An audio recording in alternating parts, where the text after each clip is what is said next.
زبان پہ کچھ ہے، من میں کچھ ہے، تو اللہ تعالیٰ وہی بندے کو دھسائے گا۔ اور یہ زمین جو ہے جس پہ ہم گناہ کر رہے ہیں، معلوم ہے اللہ کے رسول نے فرمایا کہ 70 مرتبہ یہ زمین رب کے حضور پیش ہوتی ہے، کیونکہ زمین تو کہیں نہیں جاتی ہے، تو یہی ہوتی ہے۔ کہا کہ زبان اس کی پیش ہوتی ہے، اور یہ رب کے حضور کیا کہتی ہے؟ مولا تو بڑا بردبار ہے، مولا تو بڑا بردبار ہے، تجھ سے بڑا دنیا کا کوئی زمین و آسمان کا بادشاہ نہیں ہے اتنے بردباری کرتا ہو۔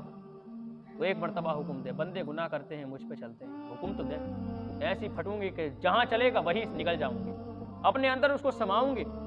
اللہ کے رسول نے فرمایا کہ اللہ کیا کہتا ہے؟ اتنا کڑک جواب دیتا ہے زمین کو، پھر وہ دوبارہ نہیں آتی، پھر جاتی ہے، پھر کہا کہ وہ کچھ عرصے کے لیے رک جاتی ہے۔ اللہ کیا کہتا ہے؟ کہتا بندہ جانے رب جانے، تیسرے کو دخل کی ضرورت ہی نہیں ہے۔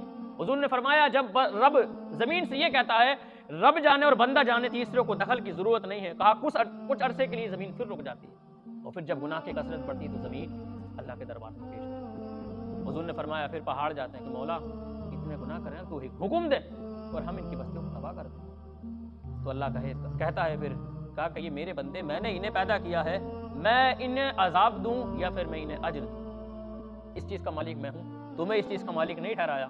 وہ مایوسی سے لوٹتے ہیں۔ حضور نے فرمایا یہ سمندر ایک نہیں، جتنے روح زمین کے سمندر ہیں سارے اللہ کے حضور پیش ہوتے ہیں۔ اللہ حکم دے، زیادہ وقت نہیں لگے گا، ہم ان کی بستیوں پہ چڑھ جائیں گے اور انہیں ریزہ ریزہ کر دیں گے، زیادہ وقت ہی نہیں لگے گا، حقیقت یہی ہے۔ اگر سمندر رخ کرے بستیوں کی طرف زیادہ وقت نہیں لگتا۔ ہم نے دیکھا جب باڑھ آتی ہے، جب سیلاب آتا ہے تو بستی منٹوں میں تباہ ہو جاتی ہے۔ تو اللہ کے رسول نے فرمایا یہ اللہ کے حضور پیش ہوتے ہیں اور عرض کرتے ہیں بارگاہ الہ میں، مولا تو حکم دے۔ اللہ کیا فرماتا ہے؟ اللہ کہتا ہے نہیں، تمہیں اجازت نہیں ہے، ہم نے تمہیں تو صرف انہی کے لیے اس لیے پیدا کیا کہ تم انہیں پانی پلاؤ، تم ان کے اوپر میں برساؤ، یعنی پانی برساؤ۔ تمہیں اس لیے پیدا نہیں کیا کہ تم ان کے اوپر جو ہے عذاب بن کے نازل ہو جاؤ، تم تو ان کے اوپر رحمت بن کے نازل ہو جاؤ، یعنی وہ بارش ہوتی ہے وہ رحمت ہے۔ کہا تم رحمت بن کے نازل ہو سکتے ہو، عذاب بن کے نازل نہیں ہو سکتے، یہ اللہ کا حکم ہے۔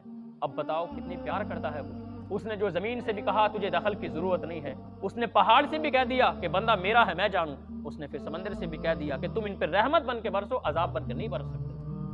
وہ کتنا پیار کرتا ہے۔ لیکن یاد رکھنا اللہ کے رسول صلی اللہ علیہ وسلم نے فرمایا کہ جس شخص نے اللہ تعالیٰ کی رحمت سے زیادہ عذاب پہ اگر نگاہیں دوڑائی اور متوجہ ہوا وہ اللہ کے عذاب کی طرف، وہ شخص نجات پا گیا۔ ان بطش ربک لشدید، اللہ نے یہ بھی کہا ہے کہ میں جب پکڑ کرتا ہوں تو دنیا کا کوئی بھی بندہ ایسا نہیں ہے جو چھڑا سکے، اس کو نجات نہیں دلا سکتا۔ اور حضور نے یہ بھی فرمایا، کہا کہ جب بندہ اللہ تعالیٰ کسی کی پکڑ کرتا ہے تو ایسی پکڑ کرتا ہے کہ پھر زمین و آسمان اس کی پکڑ پہ چیخ پڑتی ہے۔